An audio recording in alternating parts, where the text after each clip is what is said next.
So for this video, I'm going to be taking on the Bthardamz Secret Passage on Master Difficulty from the Isle of Madness story mode. And as you can see on the screen right now, the encounter says fill your lanes to win.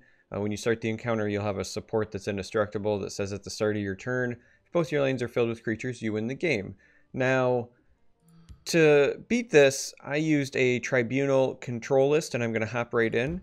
But there's a little bit of a secret I want to share with you. And that is, you don't have to win the game this way. You can win with the support. It is not required. You can actually beat the encounter the old-fashioned way. So, I used a Tribunal control list because the opponent is playing a mage list. They start with a bit of a creature advantage, right? They're going to start with a couple of Dwemer out. They're playing like a Dwemer mage list, but their list has a lot of removal. And at the time, I was like, okay, well, if they've got a lot of removal, I'll need to answer their creatures with my own, and then I want something that has a lot of value, right? So I was thinking necromancers and cheap creatures and a value engine of sorts. But the truth is you don't need it. Because again, you do have this Flood the Pass support, and you can win this way.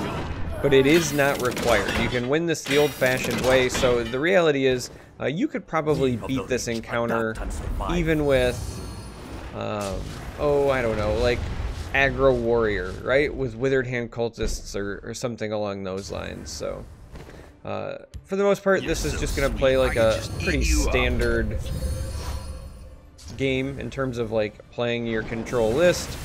Again, they have removal.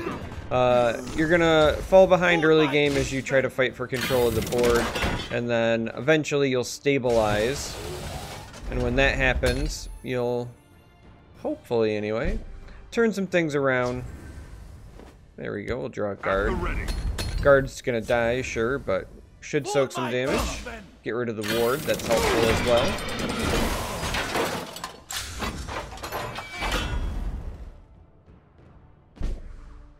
And anyway, as I was saying, eventually you're going to stabilize. I smell the and at that point, you'll just, even though they'll have answers for all your creatures, you'll slowly grind them out, so.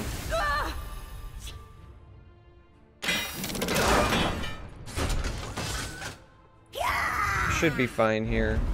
We still got plenty of time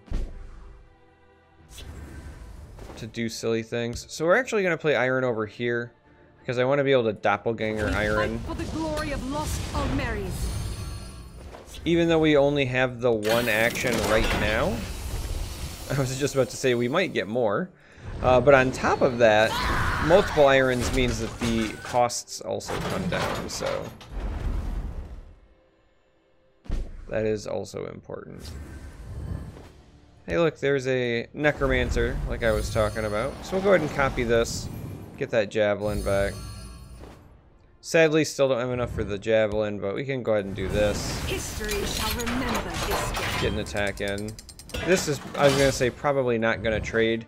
Unless it's a value trade of some kind. The AI really doesn't typically trade very much.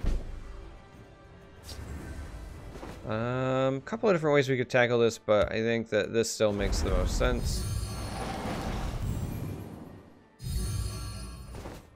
Because then we get to do things like have this go here, and this go here, and then sadly we're gonna lose one of our buddies. We don't want to give him cards here yet, so we'll just get rid of this. We want to get our board a little bit more developed.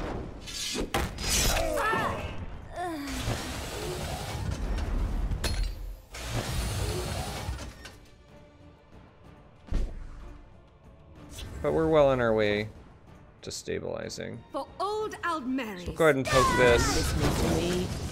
And we'll give ourselves some free lightning bolts. Even though we only have one rune left for prophecies, free lightning bolts seem reasonable. Alright, so that whiffing is pretty good for us actually. So now this Ice Storm is a very high value Ice Storm. As is the cast into time here, but we're gonna take the Ice Storm. We're also going to take this Death Priest and see if the last card is a creature or not. And it was, and that's a great one to transform. So like I said, you're going to fall behind early, and that's okay. You will eventually hit a point like this where things are on the up and up. So go ahead and cast into time this. Rise, my servant. We'll rise some servants. You're so sweet. To make sure that we can deal with that as well. Again, I don't want to break runes quite yet. This following turn is a strong turn for potentially breaking runes, because if they do then play threats afterwards, we'll have Odivang to follow. So that's kind of what we're going to do now. History shall remember this day. Because there are prophecies in this list. Now, where was I? So it is something that you have to consider. Right? Your opponent might get a prophecy. Like so. That one's reasonable though. We'll go ahead and I think we'll actually take the Lanath over the Javelin here, just in case we need something super cheeky. Of the living. So we do this because if they play a bunch of creatures, again, Odivang should clear them up.